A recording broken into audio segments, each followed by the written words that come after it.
अंत्योदय गृह योजनार तृतीय पर्यायर प्रथम किस्ती टंका बंटन करेंगे सरकार। तृतीय पर्यायर 48,693 हिताधिकारी सामिल अच्छा। कलाहांडी और नुआपड़ा को छाड़ी अन्य जिले में बंटाଯିव और पूर्व दुईटी पर्यायर हिताधिकारी मिली प्रथम किस्ती टंका। 1,10,000 लोक मिल सारी प्रथम किस्ती टंका। प्रथम पर्यायर 60,000 हिताधिकारी पाई टंका आउ द्वितीय पर्यायर 50,000 लोक टंका मिल सारी। आज तृतीय पर्यायर टंका बंटन करा अर्थात 48,693 हिताधिकारी एथिरे सामिल अच्छा। अंत्योदय गृह योजनार तृतीय पर्यायर प्रथम किस्ती टंका बंटन करेंगे सरकार। कलाहांडी और नुआपड़ा को छाड़ी अन्य जिले में यह टंका बंटन करा पूर्व दुईटी पर्यायर हिताधिकारी प्रथम किस्ती टंका मिल सारी। बर्तमान तृतीय पर्यायर प्रथम किस्ती टंका पाइबे हिताधिकारी जो अच्छा 48,693 जन हिताधिकारी। 1,10,000 लोक मिल सारी प्रथम किस्ती टंका। प्रथम पर्यायर 60,000 हिताधिकारी पाई द्वितीय पर्यायर 50,000 लोक किस्ती टंका मिल सारी। बर्तमान तृतीय पर्यायर आहरी 48,693 हिताधिकारी आज प्रथम किस्ती टंका पाइबापी जाउछंती। वंचित होती कौन सी कारण सर्वे तार ना आसी पारु नाही सेते सरकार मध्य आहरी गोटे बाट रखिछंती। जदि प्रधानमंत्री आवास योजनार घर पाई परिबो नाही कागजपत्र देखै परिबो नाही तापरे मध्य आ गोटे रास्ता रखिछंती जे सेटा होची अंत्योदय गृह योजना। सेथिरे तांकु जोड़ी करी मध्य से घर पाइबार जो व्यवस्था अछि। एणु निश्चित भावरे ये कथा को आज सुनिश्चित करिछंती आ सुनिश्चित करूछंती आमर ये डबल इंजिन सरकार एवं जहार नेतृत्व नौछंती आमर यशस्वी प्रधानमंत्री माननीय श्री नरेंद्र मोदी जी। आज नुह 2014 मसीहा नवेम्बर मासरू जितेबाला से जो प्रथम दायित्व नेला परे एवं नवेम्बर मासर ही से निजे जिते शासन डोरी को संभाला परवर्ती पर्यायर जितेबाला से दिल्लीर लाल किला प्राचीर से स्वच्छ भारत योजना से प्रथम घोषणा करते एवं ता परवर्ती पर्यायर ये स्वच्छ भारत घोषणा परवर्ती पर्यायर शौचालय प्रत्येक घर को पहुँचाइवाई से घोषणा करले कार्यक्रम आरंभ करले एवं से अनेक लोग सेतेबेले आश्चर्यचकित होते एवं क्रिटिसाइज भी करने पछे नथिले जे को बड़ बड़ कथा कहवा कथा माननीय प्रधानमंत्री सी शौचालय कथा स्वच्छ भारत कथा कहते किंतु समय देखंतु आज सी केते बड़ कथाटी सेतेबेले कहिथिले आपनकर 2014 मसीह एणु निश्चित भाव में आज से योजनार जितेबेले बड़ सफल रूपायन आज हो पारी सारा भारत वर्ष रे प्रत्येक राज्य मानकरे आज लाभवान होउचंती आमर समस्ते माँ माने महिला माने एवं लाभवान होउचंती आमर समस्त शिशु माने। ठीक सही बड़ी भाव में 2018 मसीह पुणी दिल्लीर लाल किलार प्राचीर माननीय मोदी जी एक निर्दिष्ट समय भितर समस्त को पक्का घर जोगई देवे प्रदान करेंगे ये कथा को मध्य से घोषणा करले।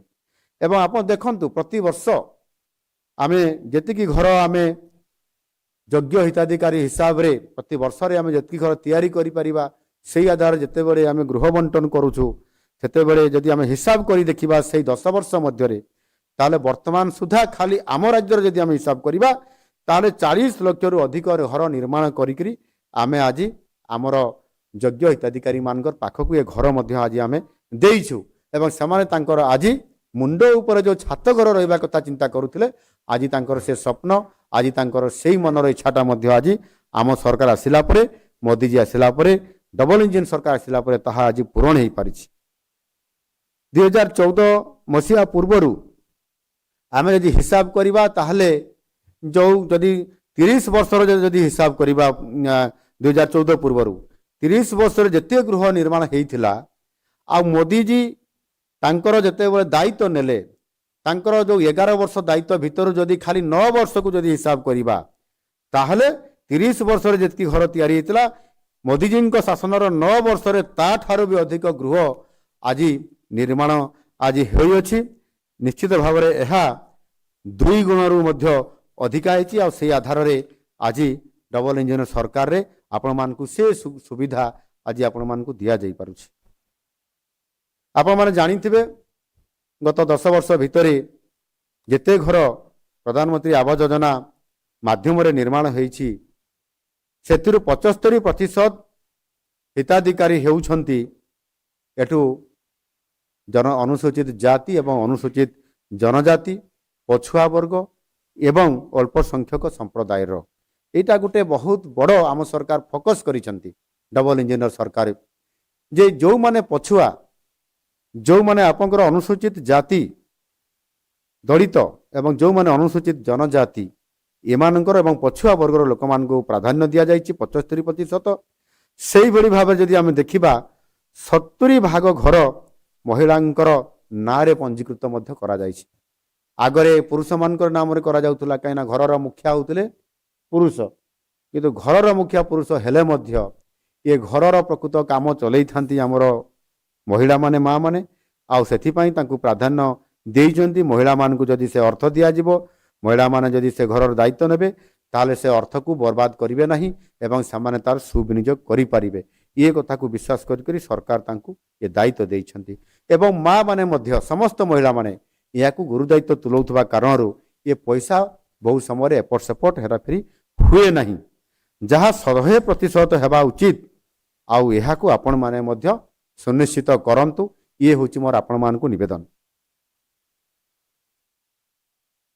कहवा पाई चाहे जे घर केवल इटा सीमेंट रे केवल खाली गढ़ा ये ढांचा केवल ये नुह एथिरे भरी रही ए घर माध्यम रे महिला सशक्तिकरण एवं ये मध्य गोटे महत्व पदक्षेप आम सरकार प्रतिश्रुतिबद्ध जे ओडिशार कौनसी परिवार सेमानक मुंड उपरे एक मर्यादापूर्ण छात बिना सेमाने रहिबे नाही एणु समस्तंकु घर प्रदान करने लक्ष्य माननीय प्रधानमंत्री जी ग्रामांचल में बसवास करुवा आर्थिक अनग्रसर उपेक्षित और बासहीन परिवार एक सुरक्षित मर्यादापूर्ण आ स्थायी घर निर्माण स्वप्न आज यशस्वी प्रधानमंत्री मार्गदर्शन द्वारा आम सरकार राज्य सरकार एठी आरंभ करले अंतर्दय गृह योजना आउ इहारी माध्यम आज योग्य हिताधिकारी मानकर स्वप्न साकार होगा जाऊँगी। आम सरकार यही योजना को गत 30 मार्च 2025 रे शुभारंभ करथिले। 2024-25 आर्थिक वर्षरु 27-28 आर्थिक वर्ष पर्यंत यही योजना पाई सेथिपाई राज्य सरकारंकर बजेट रे 7,550 कोटी टंका व्यय बराद ये करा जाइछि जहार लाभ सीधा सड़क भावे प्राय 5 लाख बासहीन दारिद्र्यरु दारिद्र्य तले थिबा एवं जो माने प्रधानमंत्री आवास योजना रे अंतर्भुक्त हेई पारु नाहंती सेई मानंकु आमे अंतर्दय गृह योजना रे सिलेक्ट करिकरी बा तांकु योग्य हिताधिकारी हिसाब रे सिलेक्ट करके तांकु ये गृह बंटन करैबारे ये सुविधा आज सरकार आज ये विभाग माध्यम रे करौछंती।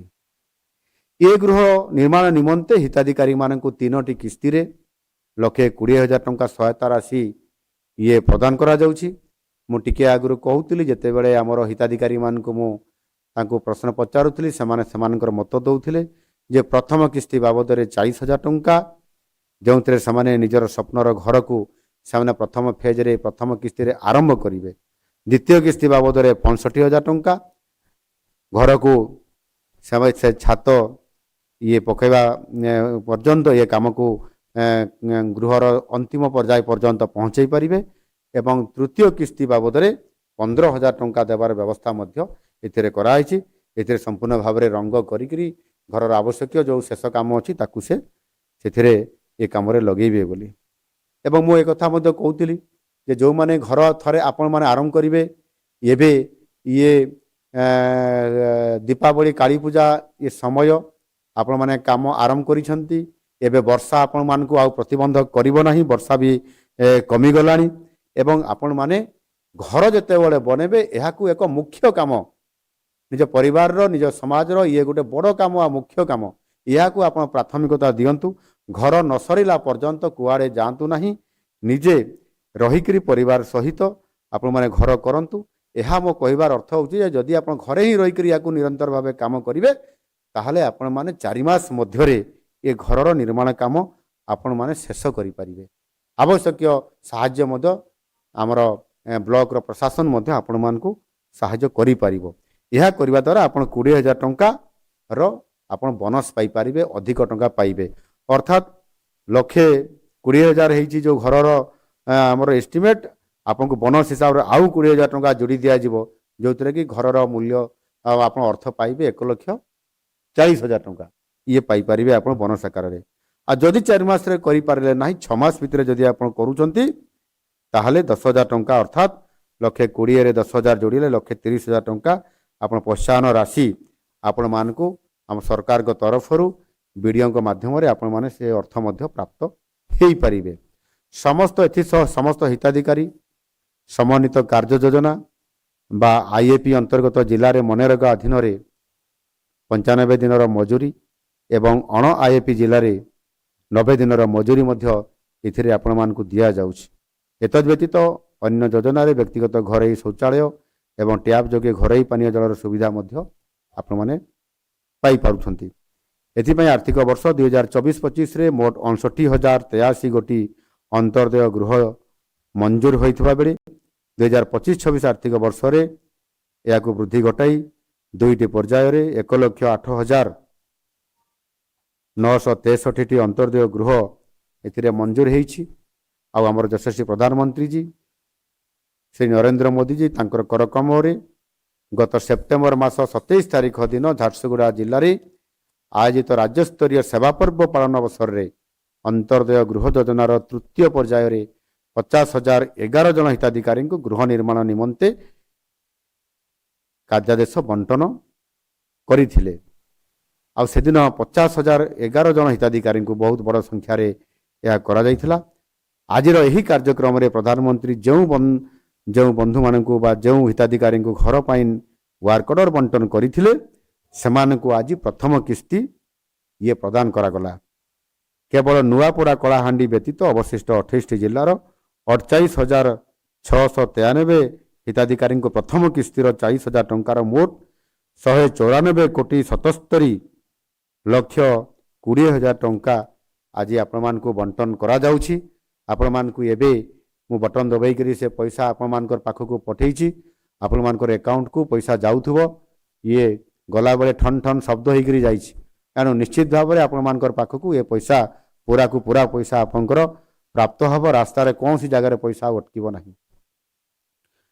ଆମ ସରକାର ଲକ୍ଷ୍ୟ କେବଳ ଘର ଦେବା ପାଇଁ ନୁହେଁ, ଗ୍ରାମୀଣ ଜନଜୀବନକୁ ମଧ୍ୟ ସୁଦୃଢ଼ କରିବା। ଗାଁରେ ରହୁଥିବା ଲୋକଙ୍କୁ ସମସ୍ତ ପ୍ରକାରର ସୁବିଧା ସୁଯୋଗ ଯେଉଁ ଅସୁବିଧା ହେଉଛି ତାକୁ ସୁବିଧା କରିବା, ସୁବିଧା ସୁଯୋଗ ପ୍ରଦାନ କରି ସେମାନଙ୍କ ଜୀବନଶୈଳୀରେ ପରିବର୍ତ୍ତନ ଆଣିବା, ଇଏ ହେଉଛି ଆମର ମୂଳ ଲକ୍ଷ୍ୟ। ଆଉ ସେଥିପାଇଁ ଯେଉଁ ମୌଳିକ ସମସ୍ୟା ଗୁଡ଼ିକ ରହିଲା, ମୁଁ ଯେଉଁ କଥା ଆପଣମାନଙ୍କ ପାଖରୁ ପୂର୍ବରୁ କହିଲି ତାକୁ ଦୋହରଉଛି ଯେ ସେଥିରେ ପାଇପ୍ ଯୋଗେ ପିଇବା ପାଣି, ଆପଣଙ୍କର ବିଜୁଳି, ଆପଣଙ୍କର ଏହା ସହିତ ଏଇ ଯେଉଁ ଘର କଥା ତ ମୁଁ କହିଲି, ତା ସହିତ ରାସ୍ତା, ତା ସହିତ ଆପଣଙ୍କର ହାତ ପାହାନ୍ତରେ କେମିତି ଆପଣ ବିଦ୍ୟାଳୟ ପାଇବେ, ଆପଣଙ୍କର ଚିକିତ୍ସା ସୁବିଧା ପାଇବେ, ଇଏ ସମସ୍ତ କଥାକୁ ଆମ ସରକାର ଆଜି ତାର ସୁବିଧା ବ୍ୟବସ୍ଥା କରିବାର ସୁନିଶ୍ଚିତ କରିବା ପାଇଁ ଯାଉଛନ୍ତି।